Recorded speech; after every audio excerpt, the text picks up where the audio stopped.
वो अजमेर शरीफ सैकड़ों साल से बना हुआ है। जब देश स्वतंत्र नहीं हुआ उससे पहले से कभी ये केवल चर्चा में बने रहने के लिए, हिंदू एकीकरण के लिए, कभी कभी नई नई चीज़ों को उगले कर केवल वोट को बढ़ाने के लिए, कभी ताजमहल को बताते हैं कि ये शिव जी का मंदिर था, कभी ये जो है मथुरा की मस्जिद को बताते हैं कि यहाँ पर ये था, कभी बताते हैं ज्ञानवापी जो मंदिर है वहाँ का, बनारस का। लेकिन इनको मालूम नहीं है कि जितने भी तुम्हारे मंदिर बने हैं वो बौद्ध विहारों के ऊपर बने हैं। मथुरा की कृष्ण जन्मभूमि बुद्ध विहार के ऊपर बनी है। कनिंगम ने मथुरा की खुदाई कराई, एक भी मूर्ति वहाँ पर किसी हिंदू देवी देवता की नहीं निकली है। या तो निकली है वहाँ पर जैन धर्म की, या निकली है बौद्ध धर्म की।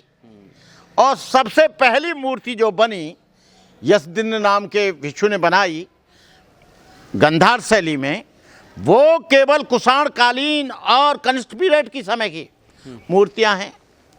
ये कुछ भी बोल सकते हैं, ये तो लाल किले को भी बोलेंगे कि यहाँ भी मंदिर था, कुतुब मीनार को भी कह रहे हैं कि यहाँ भी मंदिर था। तुम चाहते क्या हो? ये देश धर्मनिरपेक्ष है, तुम धर्मनिरपेक्षता को, लोकतंत्र को इस तरह से मत कुचलो, ये देश टूट जाएगा। तुमको जयपुर जाने के लिए वीज़ा लेना पड़ेगा, तुमको कलकत्ता जाने के लिए वीज़ा लेना पड़ेगा, तुमको अरुणाचल जाने के लिए वीज़ा लेना पड़ेगा। ये इतना विशाल देश है, इस तरह के ये स्टेटमेंट देकर इस देश की राष्ट्रीयता को अस्थिर मत करो। इनका एक एनालिसिस जिसे कहते हैं new sense create, new sense create और एनालिसिस करके ये आरएसएस के लोग, जो आईटी सेक्टर के लोग हैं, ये लोग अफवाह फैलाते हैं, फिर संगठन से कहते हैं कि तुम ऐसा कहो। वो लोग ऐसा करते हैं, इनके बस की नहीं है, इनके अंदर बुद्धि नहीं है।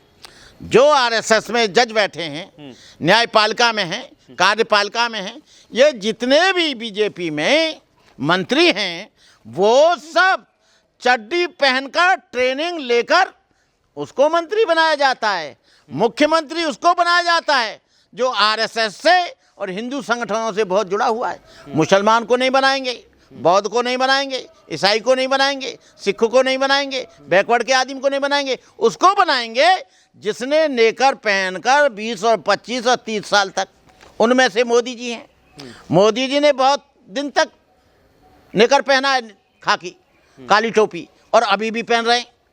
तो ये क्या है, पूरे देश को कैप्चर करने का एक साधन चल रहा है। लेकिन ये इनका चल नहीं पाएगा।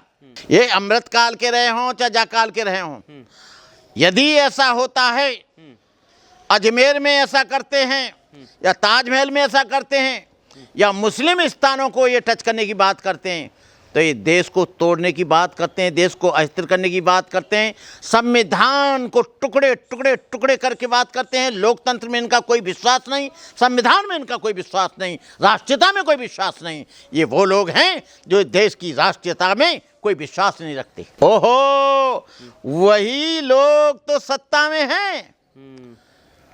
जो लोगों के खिलाफ बोला जा रहा है वो तो है नहीं सत्ता में। न्यायपालिका में कौन है?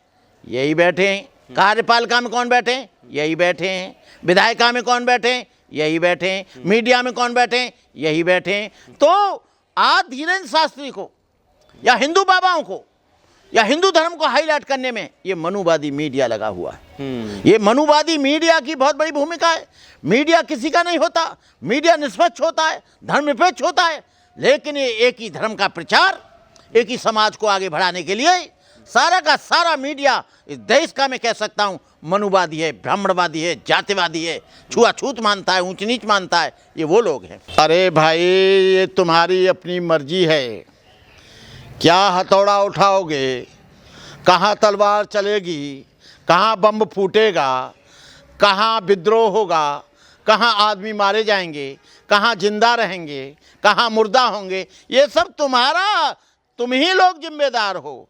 हम लोग तो सत्य अहिंसा में विश्वास करते हैं, हम तो किसी को मारने मरने की बात करते नहीं हैं। हमारे तो खुद बुद्ध विहार पे इन लोगों ने कब्जा कर रखा है, बोध गया में, सारनाथ में, कुशीनगर में। हम लोग तो तब भी इतने शांतिवादी हैं, तब भी हम नहीं कह रहे हैं, और इनका है नहीं, तब भी उसे इंक्रोच करने के लिए, उसे लूटने के लिए, उसे तोड़ने के लिए कर रहे हैं। तो भाई ये करना चाहते हैं इस देश को अस्थिर, तो करें भाई, जो भी करें करो भाई, है इसका जवाब तुमको मिल जाएगा कुछ दिनों बाद। थोड़ा सा दिया था, सारे मुस्लिम कंट्री एक हो गए थे, सारे मुस्लिम कंट्री सऊदी अरब के एक हो गए थे। किसी के भी धार्मिक स्थल को तोड़ने की, या किसी भी धर्म को अपमानित करने की, या संविधान के विरुद्ध कोई भी आदमी बात करता है, या इसको हिंदू राष्ट्र बनाने की बात करता है, तुरंत उस पर संवैधानिक अधिकार के द्वारा उस पर कार्रवाई होनी चाहिए। लेकिन ये करेंगे नहीं, मुझे पूरा विश्वास है। मैं तमाम यहाँ के शासन प्रशासन से निवेदन करता हूँ, जो ये ऊट पटांग बयान दे रहे हैं, उसको रोकने के लिए अविलंब आपने कार्रवाई नहीं की तो देश के हालात बिगड़ जाएंगे, इस देश की शांति भंग हो जाएगी, इस देश में सांप्रदायिकता आग उगलने लगेगी। मेरा कहने का मतलब ये है, इससे बचना है, देश को शांतिपूर्वक रखना, देश की समृद्धि में विश्वास रखना है, तो इसको तुरंत ऐसे लोगों को कानूनी कार्रवाई होनी चाहिए।